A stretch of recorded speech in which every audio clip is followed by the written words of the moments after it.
All of you. This is an amazing turnout, and full credit to you, Jewel, for putting this forum together.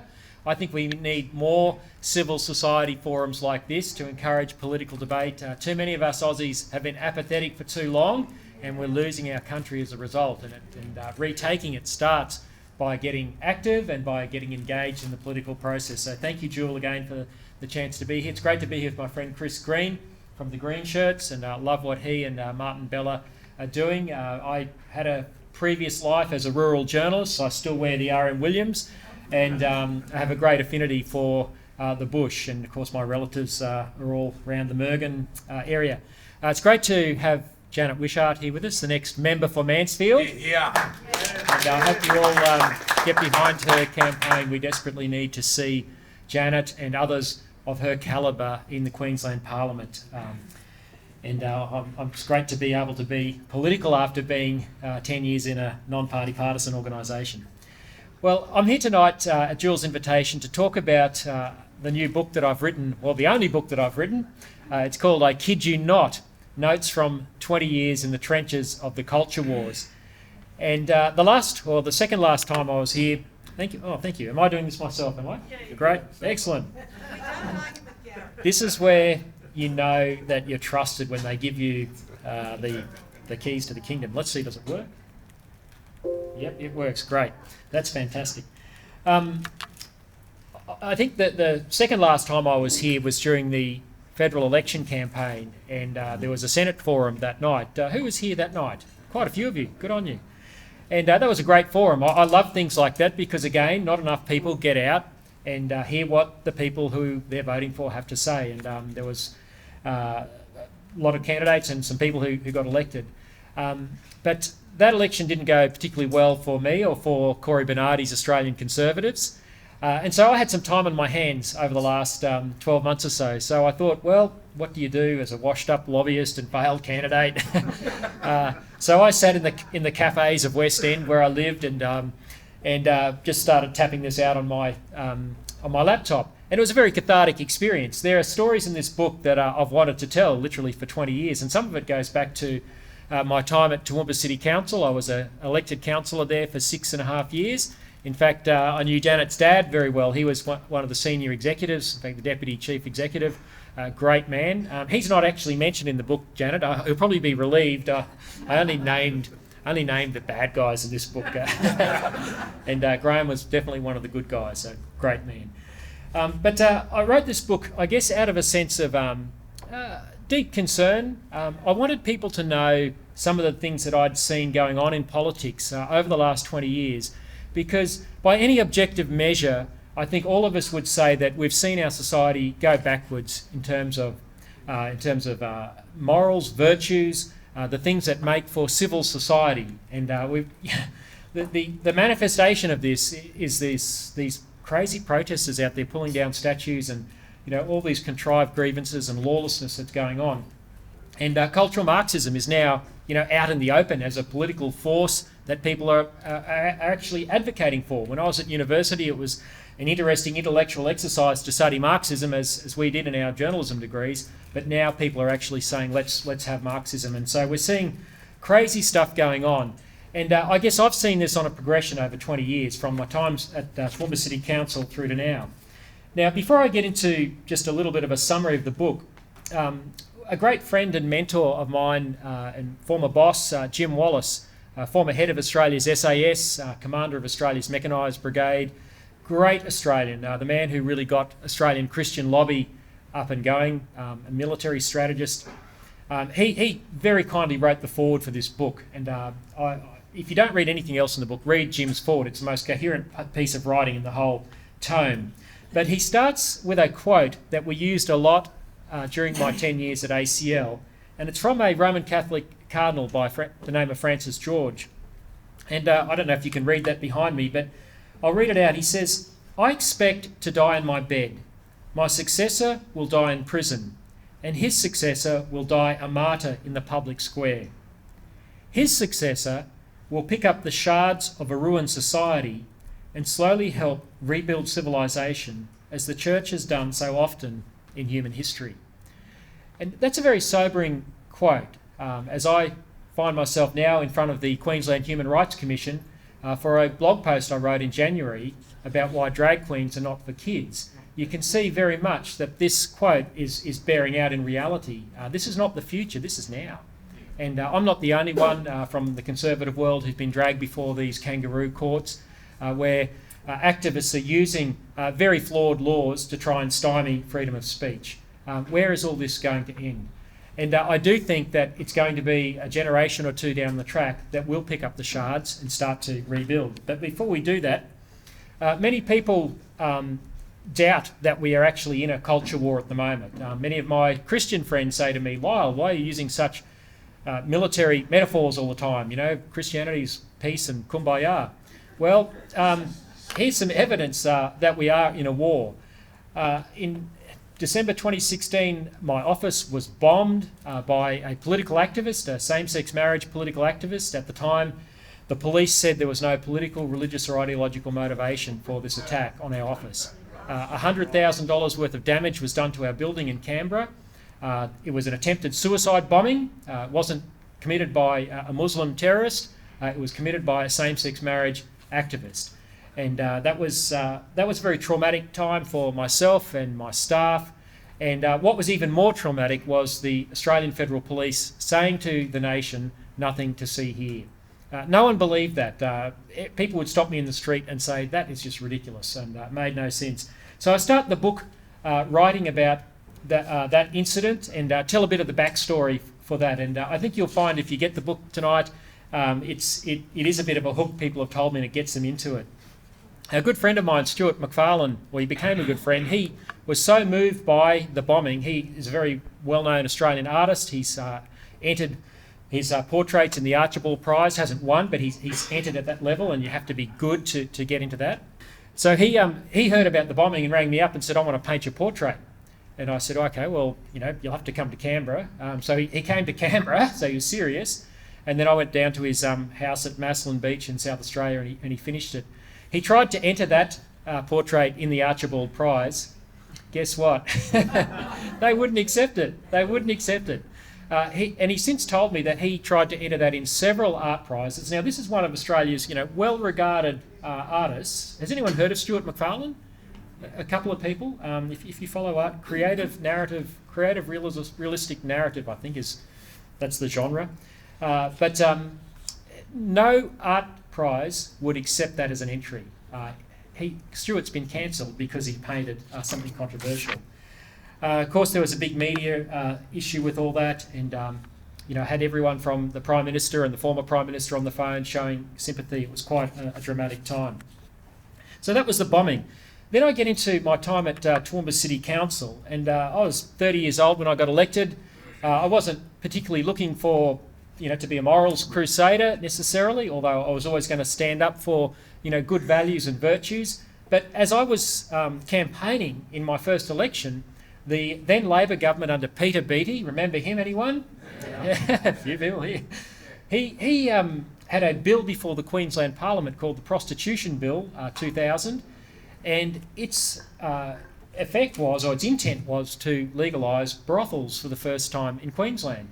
And Peter Beattie said, look, you can't stop prostitution, so you might as well just bring it in for the cold and regulate it. We can make it safe, and this will be this wonderful, utopian industry workplace for young women to go and work at. And I just thought that makes no sense. I had a 3-year-old daughter at the time, and I thought, I don't want her to grow up in a state where the state government says that working in a legal brothel is the moral equivalent of serving fries at McDonald's for an 18-year-old. And so I thought, well, I'm going to say something about this, and I did, and all hell broke loose, which often happened when I opened my mouth. But the government had construed the law so that local councils like Toowoomba, who had a population of more than 25,000, had no choice but to sit around the council table and put up our hands and approve brothel applications whether our city wanted them or not. We were forced to. And so I didn't argue the morals of it. I said this is wrong for the state government to force us to. As I was writing this book, I thought I really want to talk to someone who worked in one of Peter Beattie's legal brothels that he said were going to be safe and dignified and a wonderful place for young women to work. And my sister, who still lives in Toowoomba, knew this lovely lady called Beck Cooper, who's on your screen. And Beck worked for several years in legal brothels here in Brisbane at Albion. Monticello's was one of them. The publisher wouldn't let me publish that in the book for fear of legal retribution. But that's where she worked.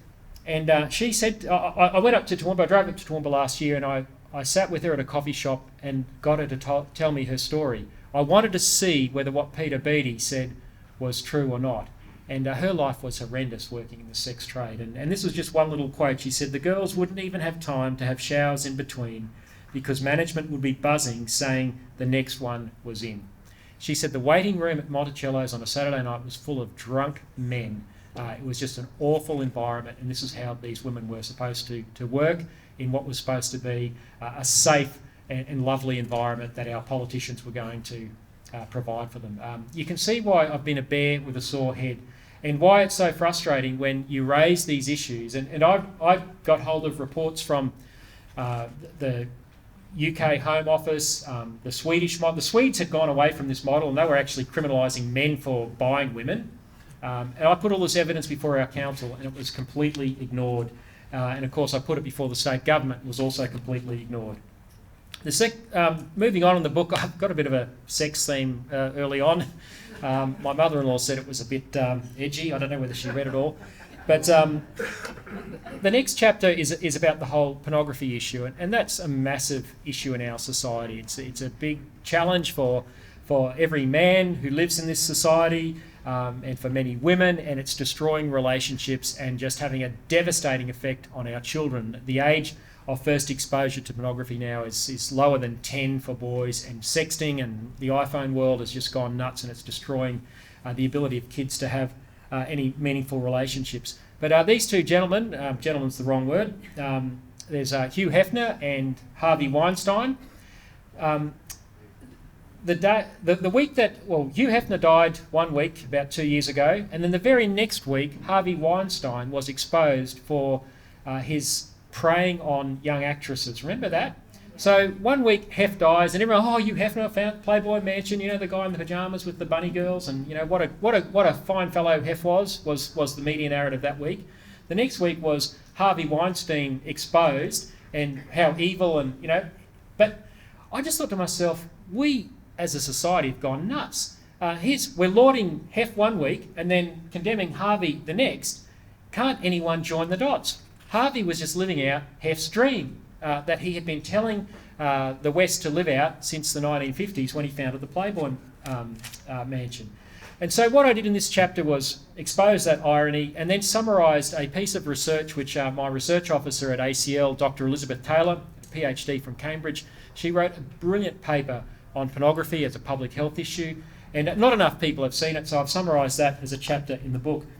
But also, my sister in Toowoomba is doing a lot in the whole area of domestic violence and working with the people who work in that area, and they can join the dots between violence against women and pornography. And Kathleen Turley, the head of the Toowoomba Domestic Violence Action Centre, said this last year at a meeting that I was at.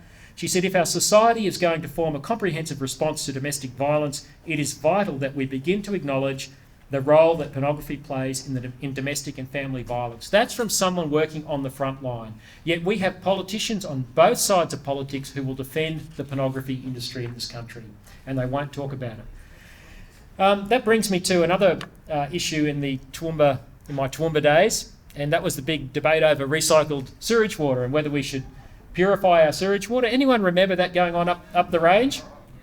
I lived that for about 2 years, and it was quite a time. And I decided to write about this because I come to the view that whether it's a so-called moral issue or some other issue that the left are pushing, I don't like to use left or right terms, but they serve a purpose. People with agendas push agendas, and the truth doesn't always come into it. And I discovered after we got a little way down the track with this proposal to drink recycled sewage water that we weren't being told the full truth.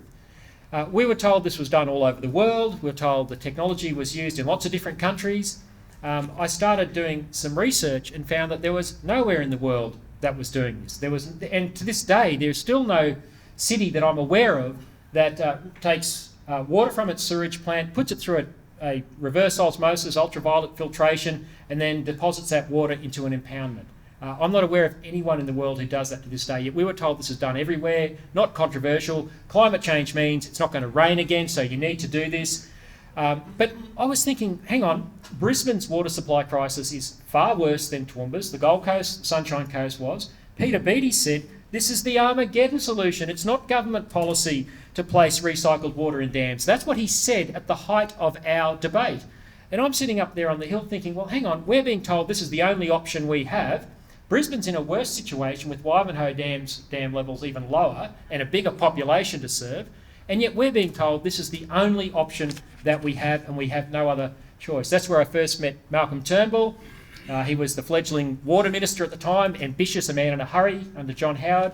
And he came to Toowoomba and he said, you have no other option, you must do this. And I put up my hand at a Liberal Party meeting and I said, Mr Turnbull, what about the pipeline to Wivenhoe? Oh no, I'll talk to you afterwards. Well, he didn't talk to me afterwards, he left without talking to me. And about 3 years later, I read in the Australian newspaper that they built the pipeline to Wivenhoe, which they said couldn't be done. Anyway, so you can read that chapter. Anyway, I've got that off my chest, I feel better saying this. The chapter in the book that I'm probably felt most burdened about and wanted to tell was the one entitled Blood on Our Medicare Cards. And this is something that traumatised me after a campaign in 2008. I'd only been at ACL a couple of years. A very brave senator by the name of Guy Barnett from Tasmania, former lawyer, decided to move a motion in the Senate to disallow Medicare funding of late-term abortions. He wasn't trying to stop all abortions. I think many of us would like that and would like to see better options given to women. I think women have been railroaded in something that is very hurtful and harmful, and you've only got to listen to Jaya Taki and Miss X's stories of coercion by footballers, Bryce Cartwright and Tim Simona, who force their girlfriends to have abortions, to know that there's an ugly side to this whole issue that's supposedly just about choice. But Guy Barnett thought, well, hang on, many of us in Australia don't agree with Medicare funding of abortion. Why should we, who are conscientious objectors, have to pay to kill late-term babies in particular? And of course, we know that there's many late-term babies who are, whether they're disabled or not, they're still human lives. And so I chart what happened in that campaign by Guy to get a Senate inquiry up, and you'll have to read the book to see what happened next. But the issue of human rights for the unborn is something that we need to rethink as a society. There's a chapter on euthanasia. That's very timely in this current situation with Jackie Trad making an election issue.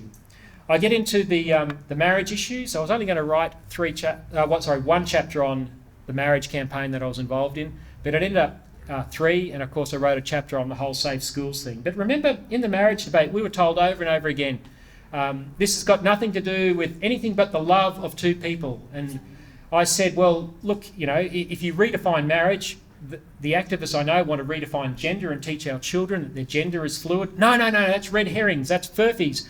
Tony Abbott's sister, Christine Foster, would say to me repeatedly on Sky News. Alex Greenwich, Rodney Croom, all the prominent same-sex marriage activists all denied. But here's a photo that was published in the Irish Times from a 2016, so a year before the plebiscite, rally in Sydney, with a Socialist Alliance banner saying, "Safe schools." They were already pushing gender fluidity for children as a package deal with same-sex marriage. And of course, it's now compulsory here in Queensland. Diapharma last year announced Respectful Relationships, which is just safe schools rebadged, as compulsory in Queensland schools. They have to be taught that their gender is fluid. And of course, one of the big consequences of same-sex marriage, and this is goes to the heart of the matter, is we've created a family structure where some children are forced, not through tragedy or neglect, but through the lifestyle choices of adults, to miss out on the love of their mother. And I don't care how much love two blokes can show a baby. I'm sure they can be competent parents, but neither of them can be that child's mother. And we can't think through that as a society. We have lost our way. I've named Tim Wilson of the Liberal Party. When he was the Human Rights Commissioner, he presided over a report which advocated for commercial surrogacy, so two blokes could get a baby. This is women renting their wombs and selling their babies. Tim Wilson's report said that this is needed because two men need marriage equality. I've got a chapter on climate change. No one has been able to convince me that you can run a modern industrialised economy off wind and solar. It just can't be done. And now even Michael Moore, America's most famous leftist, has worked that out. And I'll just finish with this. I do have a chapter at the end where I've tried to finish on a hopeful note, because I am hopeful that a future generation, and hopefully starting with us, will pick up the shards and start rebuilding. And I think nights like tonight, where we come out on a cold night because we care about our country, this is shard picking up work. This is part of getting involved in politics, is shard picking up work. And I end with a quote from Rod Dreher, who's a terrific author. You should read him. He's got a terrific book called The Benedict Option about our society and our culture. He says, "Truth, beauty and goodness can be found and brought to life again, though doing so will cost you nothing less than everything." And that's the truth, folks. The left have been very active over the last 20 years. We have been very passive. It's time that we got active. It's time that we got involved. We can't keep letting our society go down this way. We can't keep letting truth, beauty and goodness being trashed. So, ladies and gentlemen, my hope and prayer from this book is that it will inspire a new generation of activists who will take up the cudgels. And if you'd like to get a copy tonight, my lovely wife, Wendy, is down the back there. It's her birthday today as well. The family have been saying, "What are you doing for your birthday?" So she's very committed, so I appreciate that. Thank you so much for the opportunity to present tonight, and I'd love to say good day afterwards. Thank you so much.